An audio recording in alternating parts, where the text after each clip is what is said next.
Խնդիրը նրանում է, որ իրական ապաշրջափակում կարող էր լինել, եթե խոսքը գնար առաջին հերթին,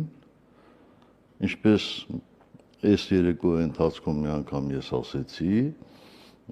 Բաքու, Ղազախ, Իջևան, Երևան,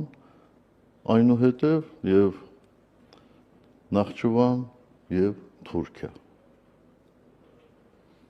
Բայց դա միջանցքային տրամաբանությամբ չեք ասում, չէ՞, պարոն Նախիջյան։ Չէ, միջանցքային տրամաբանության չեմ ասում,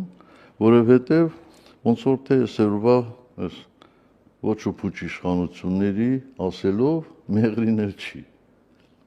Միջանցքային տրամաբանության, թեև բոլորը դա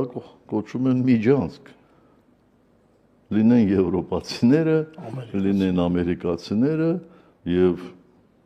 նաեւ Ռուսաստանի Դաշնությունից են այդ մասին խոսում, բոլորն են դրա մասին խոսում, բացի, ինչպես ասեցի, սրանցից էլի։ Այո, բացի սրանցից էլի։ Այդ ժամանակ թող լիներ, մենք համոզվեինք, որ ադրբեջանցիներն էլ են տրամադրված խաղաղ համակեցության